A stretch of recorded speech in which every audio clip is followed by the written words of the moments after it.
겠습니다. 신약 성경 201쪽입니다. 사도행전 8장 26절에서 40절입니다.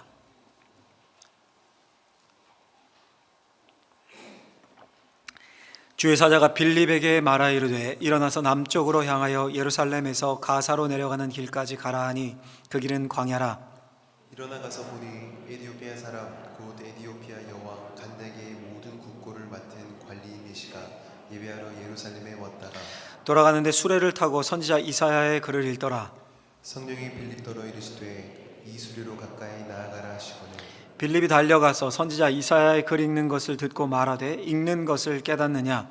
대답하되 지도해 주는 사람이 없으니 어찌 깨달을 수가 있느냐 하고 빌립을 청하여 수레에 올라 같이 앉으라 하니라. 읽는 성경 구절은 이것이니 일러스되 그가 도살자에게로 가는 양과 같이 끌려갔고 털 깎는 자 앞에 있는 어린 양이 조용함과 같이 그의 입을 열지 아니하였도다. 그가 굴욕을 당했을 때 공정한 재판도 받지 못하였으니 누가 그의 세대를 말하리요. 그의 생명이 땅에서 빼앗김이로다 하였거늘 그 내시가 빌립에게 말하되 청컨대 내가 묻노니 선지자가 이 말한 것이 누구를 가리킴이냐, 자기를 가리킴이냐, 타인을 가리킴이냐. 빌립이 입을 열어 이 글에서 시작하여 예수를 가르쳐 복음을 전하니 길 가다가 물 있는 곳에 이르러 그 내시가 말하되 보라 물이 있으니 내가 세례를 받음에 무슨 거리낌이 있느냐.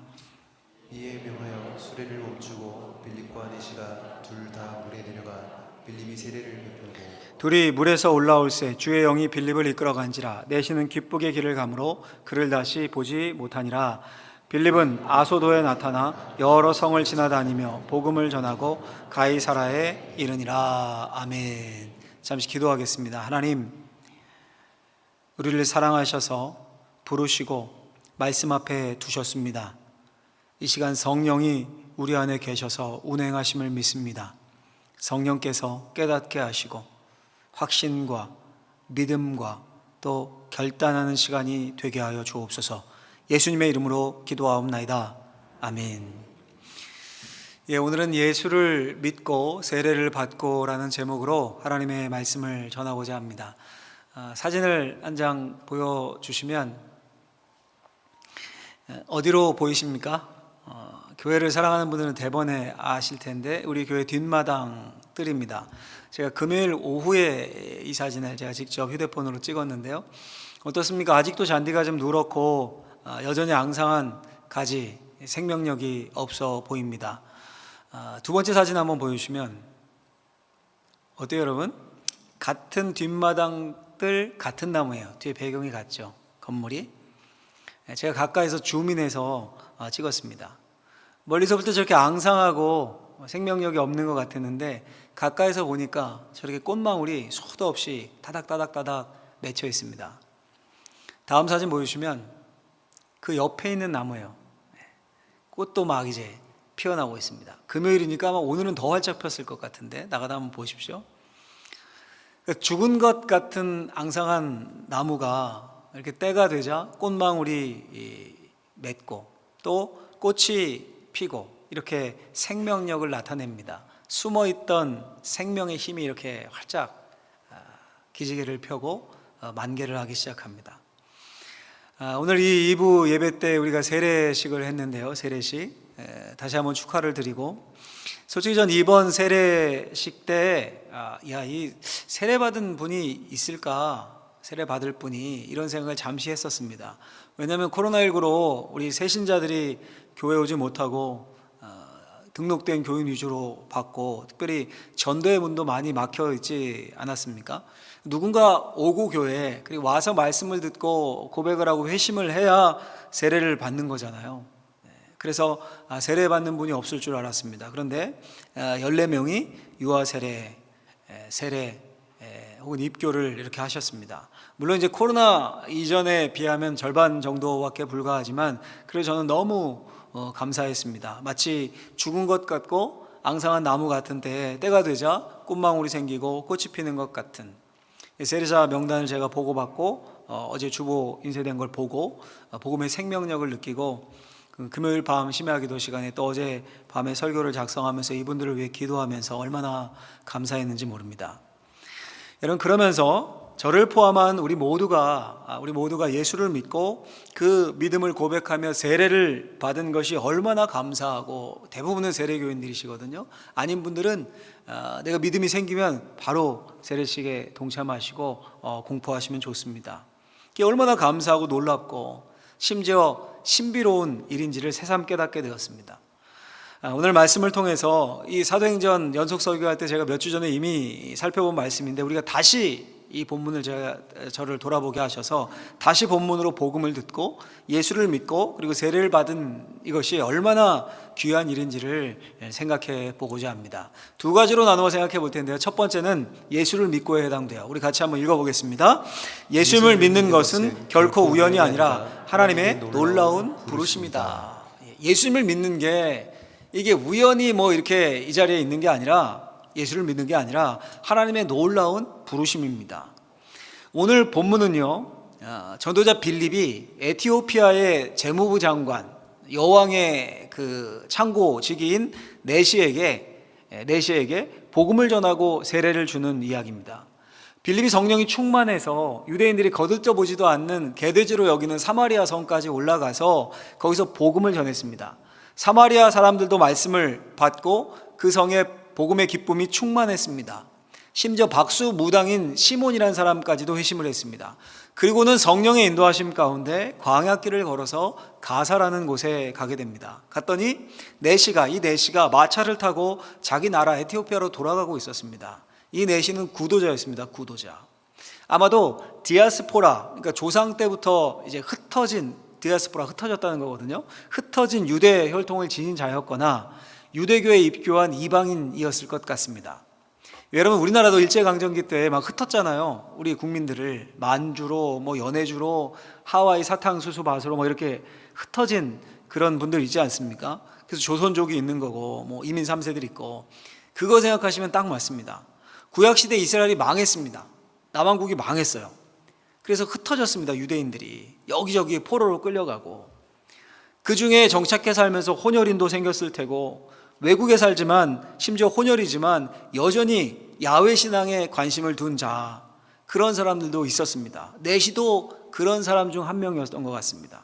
그 갈망으로 예루살렘 성전에 예배하러 왔다가 아마도 큰 실망을 하고 가는 길이었을 겁니다. 왜냐하면 이방인들은 아예 성전 문 안으로 들어갈 수도 없었거든요. 당시는 따로 구역을 이렇게 쳐놓고 이방인의 뜰이다 해서 여기를 넘어서면 안 된다 이렇게 모아놨었거든요. 성전 밖에, 한참 밖에. 그러니 영적 갈망을 채우지 못한 채 마차를 돌려서 다시 자신의 나라 아프리카 이티오피아로 돌아가고 있었습니다. 그 내시를 빌립이 만나서 복음을 전하고 그 즉시 물이 있는 곳에 멈춰서서 세례를 줍니다. 여러분, 이 만남의 내용을 제가 읽으면서 얼마나 감동이 되고 은혜가 됐는지 모릅니다. 우리 다시 한번 그 만나는 장면을 한번 성경 속으로 들어가서 읽어볼까요? 26절에서 28절을 읽도록 하겠습니다. 주의 사자가 빌립에게 말하여 이르되 일어나서 남쪽으로 향하여 예루살렘에서 가사로 내려가는 길까지 가라 하니 그 길은 광야라. 일어나 가서 보니 에티오피아 사람 곧 에티오피아 여왕 간닥의 모든 국고를 맡은 관리인 내시가 예배하러 예루살렘에 왔다가 돌아가는데 수레를 타고 선지자 이사야의 글을 읽더라. 아멘. 여러분, 어떻습니까? 전도자 빌립이 내시를 만나는 장면인데 이게 우연으로 보이십니까? 우연? 어떻게 시작합니까? 주의 사자가 지시를 해요. 내려가라. 사마리아 성에서 가사 있는 그 길까지 가라. 하나님의 계획이었습니다. 빌립이 일어나서 그 말씀대로 남쪽으로 가서 예루살렘에서 가사 가는 길까지 내려갑니다. 한번 지도를 보여주시면요, 저 위가 사마리아입니다. 빌립이 저기서 출발한 겁니다. 저 빨간 루트를 타고 빌립이 내려오고 있는 거예요. 저 밑으로. 그리고 저 파란색 길 옆에 보이시죠?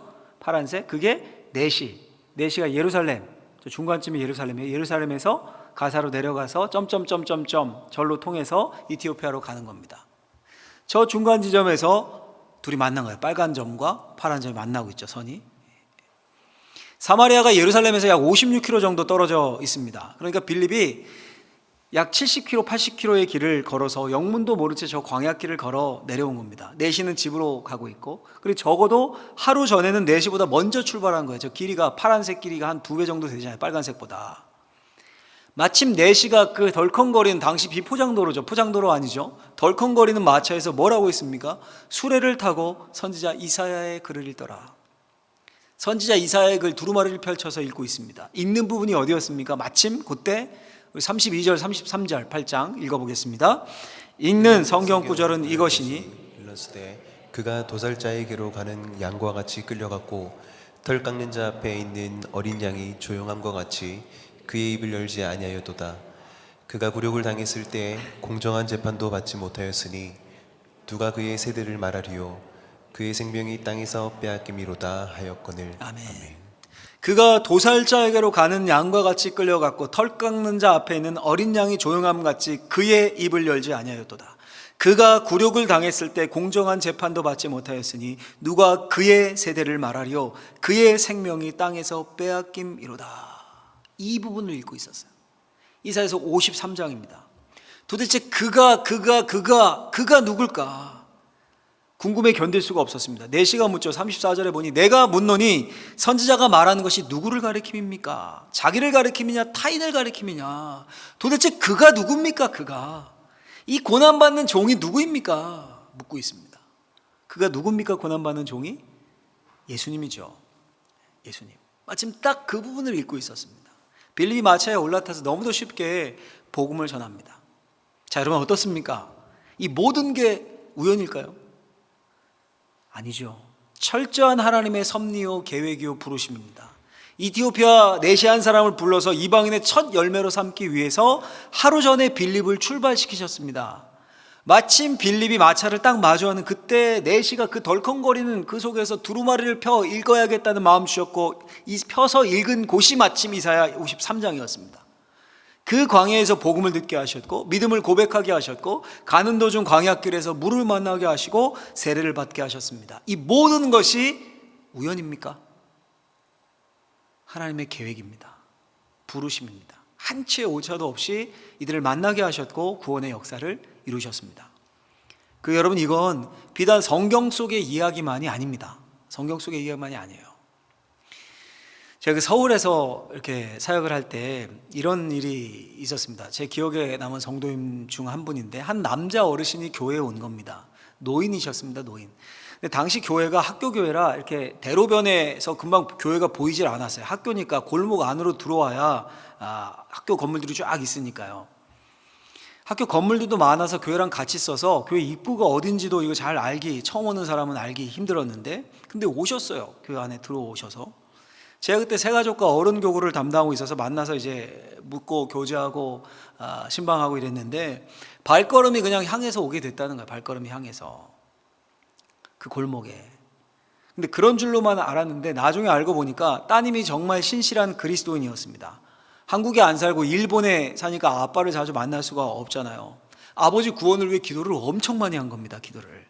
놀랍게도 그 아버지가 마치 우연처럼 예배당에 처음 발을 디뎠던 바로 그때 그 딸이 기도하고 있었어요. 그 아버지를 위해서. 나중에 딸에게 들었는데 그 기도 응답이라고 얼마나 좋아했는지 모릅니다. 여러분 원래 연세가 많고 그렇게 교회에 오시면 특별히 남자분이면 이 복음이 들어가기가 쉽지 않은데 한 번에 그치지 않고 계속 교회에 오시는 거예요. 매주일 열심히 교회에 나오셨습니다. 근데 몇 달도 안 됐을 때인데 안 보이시는 거예요. 그래서 아이고 이거 심하셨나 이렇게 생각했는데 연락을 해보니 안타깝게도 병원에 입원 중이셨습니다. 암 말기 판정을 받으셨어요. 급격하게 상태가 안 좋아지셔서 입원을 하셨습니다. 찾아갔죠. 근데 놀랍게도 그분의 소원이 교회에 가는 거였어요. 교회. 그래서 이분이 진짜 복음이 들어갔구나. 교회에 가는 거. 세례를 너무 받고 싶어 하셨습니다. 세례를. 근데 거동이 안 되셨어요. 거동이. 그래서 담임 목사님께 말씀드리고 함께 가서 병실에서 세례를 베풀었습니다. 그리고 얼마 후에 소천하셨습니다. 천국 환송 예배를 드렸죠.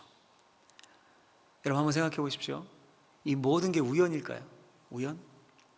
저는 그분을 부르시고 구원하시기 위한 철저한 하나님의 계획이라고 생각합니다. 여러분 이게 비단 남의 이야기입니까? 아니에요. 우리 얘기입니다. 바로 오늘 세례 받으신 분들의 이야기예요. 그래서 이곳에 앉아있는 우리 모두의 이야기입니다.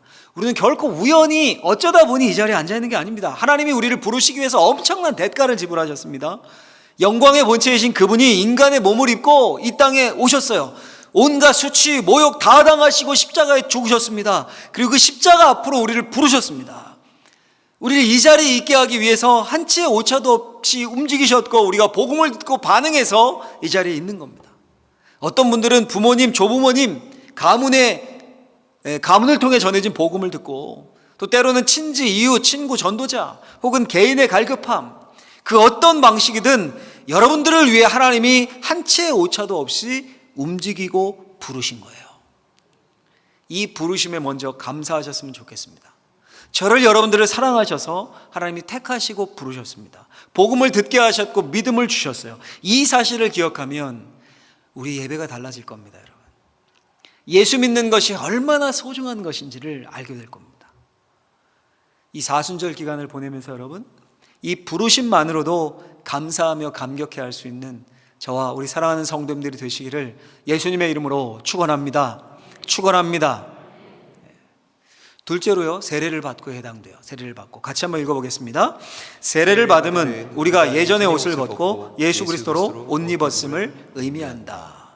세례를 받는 것은 우리가 예전의 옷을 다 벗어버리고 예수 그리스도로 새롭게 옷 입었음을 의미합니다. 이 무슨 말일까요, 여러분? 내시가 빌립을 통해 복음을 듣습니다. 말씀을 깨닫고 한치의 오차도 없이 자신과 빌립을 만나게 하신 하나님의 구원의 은총을 깨닫습니다. 그게 너무 감격스러운 겁니다. 그래서 어떻게 합니까? 우리 36절에 보면 36절 한번 읽겠습니다. 36절. 길 가다가 물 있는 곳에 이르러 그 내시가 말하되 보라 물이 있으니 내가 세례를 받음에 무슨 거리낌이 있느냐. 아멘. 마치 마차를 타고 가고 있는데 그 사막 광야길에서 뭐를 만나요? 물을 만납니다. 하나님이 준비하신 거죠, 이것도. 그 물을 본 내시가 얼마나 감격했겠습니까? 광야길, 사막길에 하나님이 물을 만나게 하신 거예요. 내시가 감탄을 합니다. 보라, 보라. 감탄사죠. 보라, 보라. 보라, 물이 있으니 내가 세례받음에 무슨 거리낌이 있겠느냐. 그리고 뭘 합니까? 38절. 우리 읽죠? 38절 읽겠습니다. 이에 명하여 수레를 멈추고 빌립과 내시가 둘 다 물에 내려가 빌립이 세례를 베풀고. 아멘. 즉시 마차를 멈추고 빌립과 함께 물로 내려갑니다. 그리고 물속에서 빌립이 세례를 베풉니다. 여러분, 왜 세례를 베풀었을까요? 그 광야길에서 왜 내시가 물을 보자 감탄하며 세례가 떠올랐을까요? 왜? 도대체 세례의 의미가 뭐길래? 우리 성경을 한 구절 읽어보죠. 갈라디아서 3장 27절 말씀인데 같이 한번 읽어보겠습니다. 누구든지 그리스도와 합하기 위하여 세례를 받은 자는 그리스도로 옷 입었느니라. 아멘. 누구든지 그리스도와 합하기 위하여 세례를 받은 자는 그리스도로 옷 입었느니라. 세례를 어떻게 정의하고 있습니까? 그리스도로 옷 입는 것이다 라고 정의하고 있습니다. 그리스도로 옷 입는 것. 옷을 갈아입어서 그리스도로 옷 입는 것. 이 무슨 의미일까요, 여러분? 예를 들어 드리면 이해가 쉬울 것 같아요. 제가 그 군 생활을 육군으로 입대를 했다가 차출이 되어서 전경으로 군 생활을 복무를 했습니다. 의정부 경찰서 상황실이라는 곳에서 제가 근무를 했는데, 상황실이면 112 신고, 옛날에 혹시 경찰청 사람들 이런 거 아십니까? 거기 무전기 앞에 앉아있고 그게 제가 했던 일이에요. 그때는 전경들이 했어요. 지금은 그렇게 안 할 텐데 112 신고받고 처리하고 업무 처리하고 이런 일들을 했는데, 경찰서에 있으니까 당연히 경찰복을 줍니다. 푸른 국방복, 국방색 옷이 아니라 경찰복을 주죠. 정복 같은 걸 줘요. 저 때는 아래 위가 이렇게 동복은 곤색, 짙은 남색인, 그리고 하복은 이 반팔에 이렇게 회색빛 비슷한, 하늘색 비슷한 그런 옷이었는데, 경찰서에서 근무하니까 산속이 아니잖아요. 부대처럼 도심지에 있지 않습니까? 도심지. 무슨 일인지 제가 기억은 안 나는데 오래돼가지고 그때 이제 정경이니까 군인이니까 심부름을 하죠. 심부름 위에 상사들의 심부름 할 거 아닙니까? 근무를 서다 심부름으로 그 정복을 입고 경찰복을 입고 밖에 나갈 일이 있었습니다. 의정부역 근처였어요. 거기가 제 기억에. 근데 갑자기 소리를 지르는 거예요. 누가? 소매치기다 잡아라. 그 누군가 의정부 역사 안으로 후다닥 막 뛰어 올라가는 겁니다. 야, 제가 뭐 형사도 아니고 파출소 근무하는 경찰도 아니고 그냥 상황실 입대해서 행정병인데, 근데 뭐 입고 있어요? 제가 경찰복 입고 있잖아요. 그거 뭐 군인인지 뭔지 압니까? 어쨌든 그때 경찰이랑 똑같은 옷이니까 입고 있잖아요. 제가 어떻게 했을까요? 놀랍게도 소매치기다 그 말에 1초의 망설임도 없이 같이 뛰었어요. 제가 뛰었습니다. 반응을 했어요. 안 뛸 수 있습니까? 주변에 사람들 다 있는데. 그 소매치기가 겁도 없이 철로로 이렇게 뛰어들어가지고 확 도망가는 바람에 거기서 멈췄는데, 만약에 여러분 제가 경찰복이 아니라 사복 차림이었으면 그렇게 1초의 망설임도 없이 고민도 없이 그냥 후다닥 같이 뛰었겠습니까? 소리 듣자마자? 저를 너무 이렇게 도덕성을 낮게 보시는 것 같은데. 맞아요. 고민은 했을 것 같아요. 뭐 모르겠어요. 어떻게 반응했을지 모르겠지만, 근데 망설임 없이 뛰었다니까요. 이게 유니폼의 위력입니다. 유니폼의. 그렇죠? 만약에 여러분 민머리에 이 회색 승복을 입은 스님이 고깃집에 당당히 문을 열고 들어가서 고기를 시키고 소주를 시킵니다. 그럼 주변 시선이 다 어디로 쏠릴까요? 당연히 스님께 쏠리겠죠. 왜요? 스님은 육식과 또 술을 금해하는 것으로 알고 있기 때문에. 군복은 어떻습니까? 군복. 예비군 되어서 군복만 입으면 개가 된다, 이런 막 우스갯소리 있잖아요. 막 짝다리 짚고 모자도 삐딱하게 쓰고 침 찍찍 뱉고, 이런 현상이 진짜 예비군 군복 입으면 나타나요. 그 현상이. 배운 사람이고 안 배운 사람이고 직업과 귀천에 상관없이 진짜 그런 일이 일어나요. 남자분들 경험하셨을 거예요. 여러분, 이런 것이 옷 입는다는 말의 의미예요. 그리스도로 옷 입었다라는 말. 옷은 그 사람의 정체성을 상징합니다. 마트에서 캐셔옷을 입고 전신주에 올라가는 사람은 없습니다. 전신주는 KT 근무복을 입은 분이 올라가죠. 반대로 마트 계산대에서 군복 입은 군인이 총을 들고 캐셔일 하지 않습니다. 군복 입은 군인은 훈련장이나 부대에 있습니다. 경찰 정복을 입은 사람은 소방서가 아니라 경찰서에 있어야 되고, 소방관 옷을 입은 사람은 경찰서가 아니라 소방서에 있어야 합니다. 그러니까 유니폼을 입는다는 것은 그 유니폼에 부과된 책임과 의무를 다하겠다는 결단과 서약을 한 사람들이에요. 그렇죠? 여러분, 왜 내시가 광야길에서 물을 보자마자 보라! 감탄을 하면서 즉시 세례를 받은 겁니까? 예수 그리스도의 유니폼, 예수 그리스도로 옷 입겠다는 결단이었습니다. 자기 입었던 옛 옷, 옛 자아를 다 벗어버리고 구원받은 그리스도인으로 복음을 깨달은 자로 살겠다고, 예수께 속한 자로 살겠다고, 책임과 의무를 다하겠다고 공적으로 선포하고 결단한 겁니다. 여러분, 한번 내시의 입장이 되어 보십시오. 영혼의 갈증이 있습니다. 그 갈증을 채우기 위해 저 멀리 천리길을, 예루살렘까지 왔어요. 천리길을 달려서. 이티오피아 여왕 간다게의 재산 맡은 내무장관입니다. 여왕의 허락 없이 그 먼 여행길이 가능했겠습니까? 어렵게 허락받고 오른 구도자의 길이었습니다. 갈망을 갖고. 근데 아무런 소득 없이 이방인의 뜰만 밟다가 성전 안에 들어가지도 못하고, 그러다가 자신의 나라로 내려가는 길입니다. 두루마리 성경을 펴서 읽었지만 도무지 이해가 되지 않습니다. 근데 그 달리는 광야길 마차에, 실망하고 광야길을 홀로 달려가는 그 마차에 한 남자가 따라 붙습니다. 그리고 말을 걸고 도대체 이해되지 않은 그 말씀을 풀어줍니다. 복음을 듣습니다. 성령의 인도하심 가운데 큰 은혜가 그 마차 위에 임합니다. 말씀을 깨닫습니다. 실망하고 내려가는 그 마지막 광야길, 다시는 예루살렘에 올 기회가 없을 수도 있습니다. 근데 이렇게 전도자 빌립을 미리 준비시키시고 시공간을 초월하셔서 자신을 만나주신 주님이라면, 앞으로 내시가 생각할 때 자신의 인생길이 어떻겠습니까? 그리스도로 옷 입고 자신이 세례를 받음으로 그리스도인임을 공적으로 선포한다면, 결단한다면 주님이 나머지 내 인생을 책임져 주시지 않겠는가? 내시가 그걸 알게 된 겁니다. 그러니 감탄하며 물을까지 준비해 주신 주님께 보라 감탄해 하면서, 내가 무슨 거리낌이 있겠는가? 그리스도로 옷 입고 그리스도인의 삶을 살겠다고 세례를 통해 외적으로 공포하고 선포합니다. 여러분, 한번 생각해 보십시오. 군인 유니폼인 군복을 입으면 누가 책임져 줍니까? 국가가 책임져 줍니다. 먹여주고 입혀주고 재워주고 보급품 주고. 의사가운 의사 유니폼을 입으면 어떻습니까? 병원이 책임져 줍니다. 월급 주고 복지 혜택 다 주고. 승무원의 유니폼을 입으면 항공사가 책임져 줍니다. 여러분, 그렇다면 그리스도로 옷 입으면, 그리스도의 유니폼을 입으면 누가 책임져 주실까요? 주님이 책임져 주시는 거예요. 주님이. 이 사실을 꼭 기억하십시오. 많은 분들이 대부분 세례 받으셨잖아요. 안 받은 분들은 복음이 들려주고 믿어주면 꼭 세례 받으셔야 됩니다. 39절, 마지막 절이죠 거의. 39절 한번 읽어볼까요? 39절, 8장 39절입니다. 둘이 물에서 올라올새 주의 영이 빌립을 이끌어간지라 내시는 기쁘게 길을 가므로 그를 다시 보지 못하니라. 아멘. 내시가 물에 내려가서 빌립에게 세례를 받고 다시 올라왔습니다. 다시 올라왔어요. 그러니까 오늘 우리 세례한 것처럼 이렇게 물 몇 방울 떨어뜨린 게 아니라 시냇물이나 웅덩이를 만나서 내려가서 거기에 몸을 담근 겁니다. 그리고 다시 올라왔습니다. 흠뻑 젖은 상태였겠죠. 근데 호련히 빌립이 사라집니다. 주의 영이 빌립을 이끌어간지라.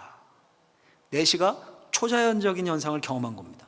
마치 귀신에 홀린 듯 금방 자신에게 세례를 베풀어줬고 복음을 소개해줬고 같이 물에 내려가서 예수의 이름으로 세례를 베풀었던 빌립이 눈앞에서 순식간에 호련히 사라집니다.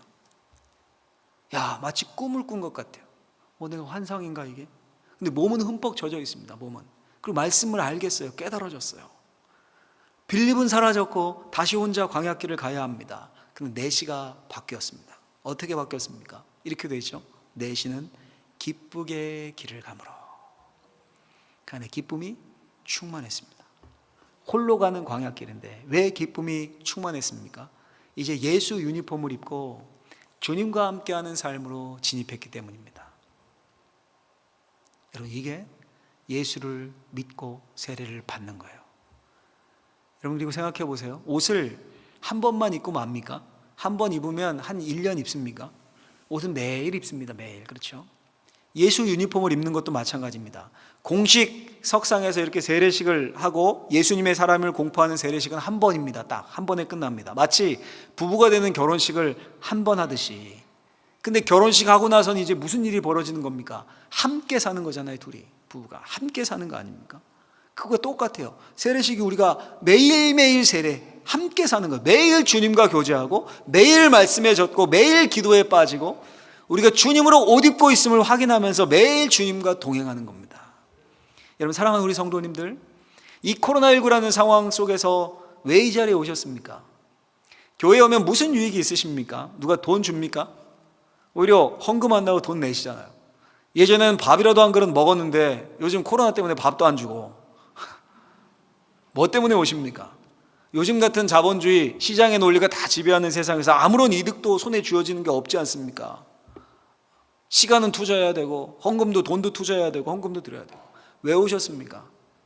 다른 이유 없죠. 저나 여러분들이나 예수님 때문에 이곳에 온 겁니다. 예수님을 믿기 때문에 그분이 날 사랑하셔서 영원히 죽을 수밖에 없는 날 위해 십자가 지시고 내게 생명과 새 생명과 천국 소망을 주셨기 때문에 그 예수님 때문에 이 자리에 모인 겁니다. 세상이 뭐라고 하든지 간에 우리는 주님의 사람이고 예수님의 유니폼을 입은 자들이기 때문에 경찰들이 경찰서에 있고 소방관들이 소방서에 있기 때문에 예수 믿는 사람 예수의 유니폼 입고 이 자리에 모여서 예수님을 찬양하고 예수님께 예배하는 거예요. 그분을 만나는 거예요. 그럼 여러분, 당연히 누가 책임지셔요? 예수님이 책임지십니다. 우리의 인생, 우리의 삶, 주님이 책임지십니다. 우리는 결코 혼자가 아닙니다. 우리 옆에 예수님이 계셔요. 마치 결혼식 때 신랑 신부가 따로 입장하잖아요. 따로 입장해가지고 시간차 두고 따로 입장하죠. 그리고 결혼식이 끝날 때는 팔짱을 끼고 그렇죠? 그 길을 걸어 같이 걸어가죠. 그때부터 이제 하나로 사는 거예요. 하나로. 그것처럼 예수를 믿고 세례를 받은 우리는 주님의 신부가 된 겁니다. 주님이 우리의 신랑 되십니다. 늘 주님이 우리와 함께 계십니다. 시공간을 초월해서 내시를 구원하셨던 것처럼 주님이 우리에게도 그렇게 하신 거예요. 주님의 계획 가운데 우리를 부르셨고 만나셨고 구원하셨고 세례받게 하시고 그리스도로 옷 입게 하셨습니다. 늘 이 주님의 유니폼을 입고 예수님의 유니폼을 입고 주님의 신부로 이 세상을 살아갈 때 여러분, 우리 앞에 광야길이 있어요. 내시도 광야길을 홀로 또 가야 했습니다. 근데 뭐가 있습니까? 큰 기쁨이. 우리 삶에도 예수를 믿고 광야길을 갈 때도 주님이 우리와 동행하시고 늘 위로하시고 때마다 씨마다 공급해 주시기에 우리 안에 뭐가 있어요? 큰 기쁨이 있는 거예요. 답답하고 이 코로나19로 눌리고 하소연할 것 없는 그 모든 것 우리 주님 앞에 다 털어놓을 수 있고 하소연할 수 있고 그런 문이 하늘의 문이 우리에게 열려 있기에 늘 감사하며 우리 안에 기쁨이 충만해질 수 있는 겁니다. 주님 안에 주님 앞에 나오시고 주님 안에 거하시면 주님이 기쁨을 주십니다. 간절히 바라건대 우리 사랑하는 모든 성도님들이 늘 주님 안에서 기쁨이 충만한 삶으로 예수님과 동행하며 그리스도로 옷 입었음을, 유니폼을 내가 입고 있음을 잊지 않고 그에 걸맞게 살아갈 수 있는 저와 우리 사랑하는 성도님들 되시길 예수님의 이름으로 축원합니다. 축원합니다. 기도하겠습니다. 하나님 감사합니다. 우리를